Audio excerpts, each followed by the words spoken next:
Orações erradas. Graça e paz, irmãos. Bom dia.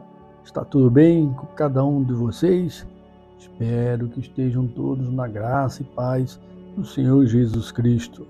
Iremos ler Ezequiel no capítulo 8, é o nosso devocional.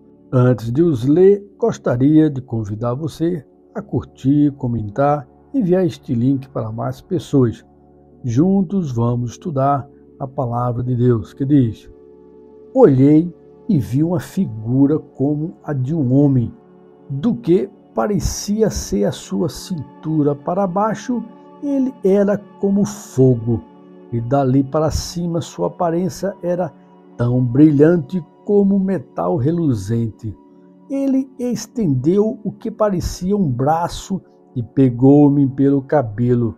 O Espírito levantou-me entre a terra e o céu e, em visões de Deus, ele me levou a Jerusalém, à entrada da porta norte do pátio interno, onde estava colocado o ídolo que provocava o ciúme de Deus.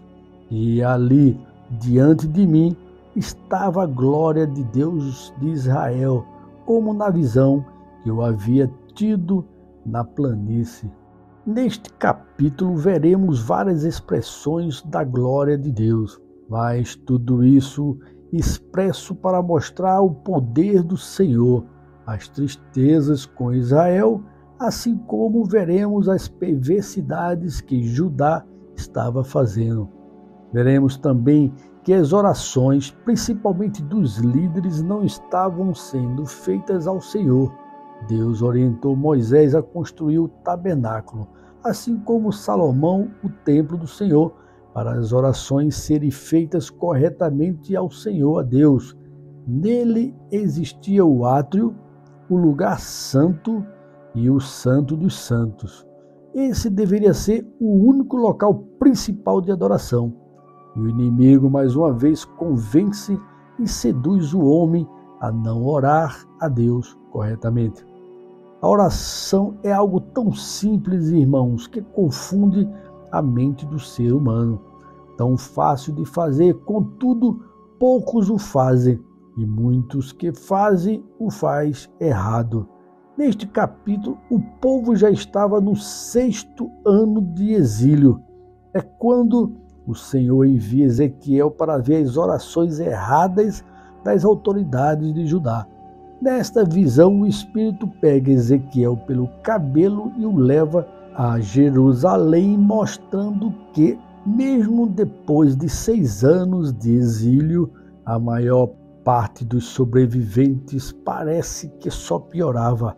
Estavam colocando ídolos diante da porta de entrada do pátio interno do templo do Senhor.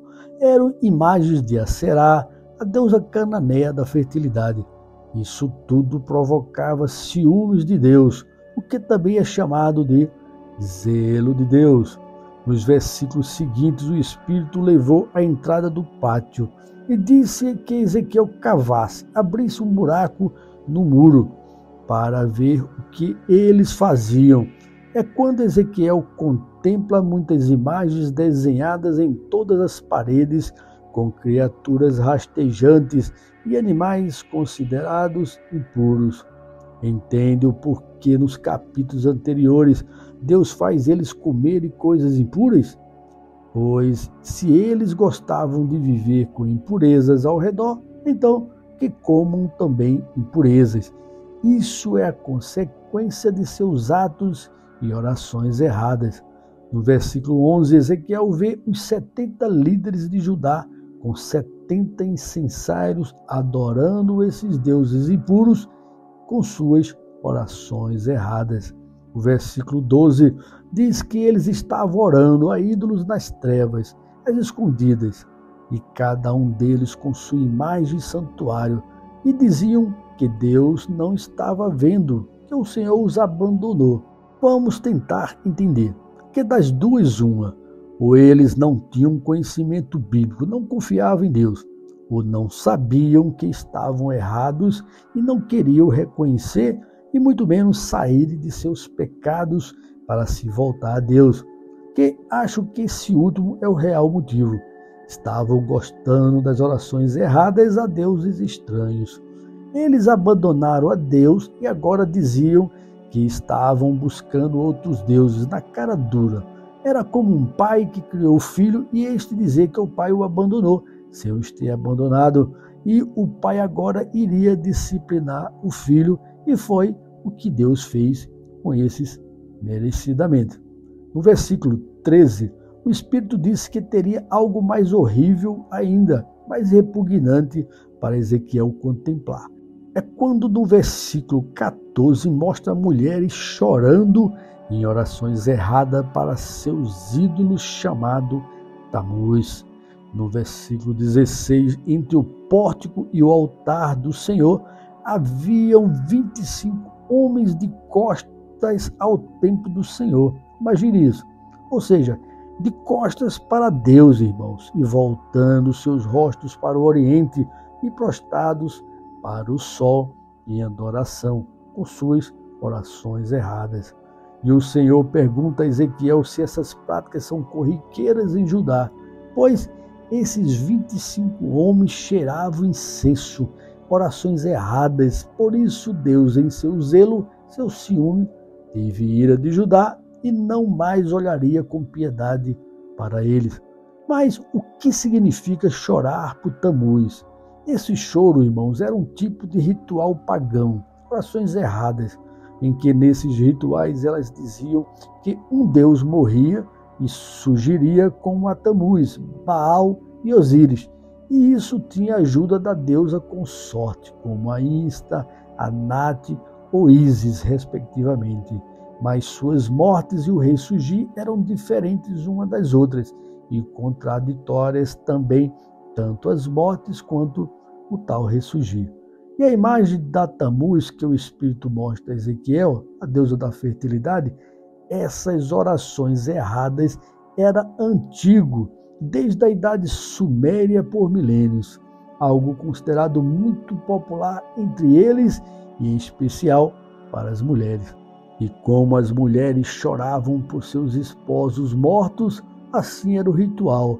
As orações erradas delas, o Espírito mostrou a Ezequiel que elas estavam fazendo esse ritual, chorando por essa Tamuz, e isso irritava Deus com as orações erradas delas. O saber de Ezequiel sobre essas visões dos acontecimentos de Israel e Judá faz desses fatos ocorridos totalmente verdadeiros, pois se Ezequiel estava na Babilônia, como ele poderia saber o que estava acontecendo com profundidade em Jerusalém, e em especial dentro do templo do Senhor? Só por inspiração divina mesmo ele poderia saber, não é verdade? Hoje ninguém duvida da profecia de Ezequiel e a queda da cidade de Jerusalém. Hoje, irmãos, somos privilegiados por podermos orar a Deus através de seu Filho Jesus como nosso mediador entre Deus e nós. Podemos falar com o Pai o tempo todo. Podemos até decidir orar a Deus a qualquer momento. Isso verdadeiramente é um privilégio.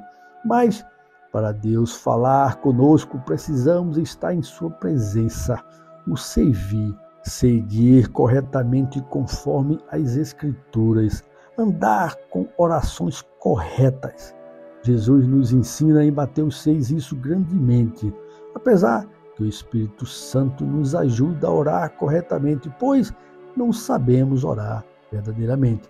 O importante também é conhecermos o que não devemos fazer. É o caso que Ezequiel está nos ensinando, essas orações erradas. Isso sim, podemos evitar. As nossas orações devem ser direcionadas apenas a Deus, e através do Senhor Jesus entramos em sua presença, e nunca orarmos a outros deuses ou imagens, seja qual for essa. Por isso, vamos cuidar, irmãos, de não fazermos orações erradas, e sim orarmos corretamente ao Senhor. Amém? Fala nisso, vamos orar a Deus. Pai Santo, Deus eterno, louvado e exaltado seja o Senhor Deus. Obrigado, Pai, por chegarmos à Tua presença em nome de Jesus. E somos privilegiados, Pai, nesse momento orarmos a Ti com o nosso Senhor e mediador Jesus Cristo. Pai, muito obrigado por esse estudo, por esse momento de oração. Quero deixar meu irmão, minha irmã e os ouvidos em Tua presença, Pai, cada um deles. Abençoa, Pai.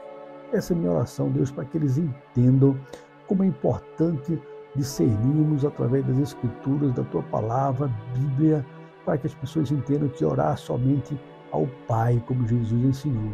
Pai nosso que estás no céu, ou seja, direcionando a Ti, Pai. Santificado seja o Teu nome, ou seja, glorificando ao Senhor. Envia a nós o Teu reino, ou seja, pedindo para que a nossa oração chegue a Ti. Pai, obrigado, Deus, por cada ensino e também do Novo Testamento em Jesus Cristo. É um ensinamento melhor que o outro. Obrigado, Jesus, por nos ensinarmos a orar e buscarmos ao Senhor. E sabemos que o Espírito Santo é que nos guia na verdadeira oração, porque nós não sabemos como fazer.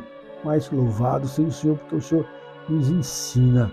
Mesmo assim, o mundo tende a atrapalhar nossas orações com situações adversas.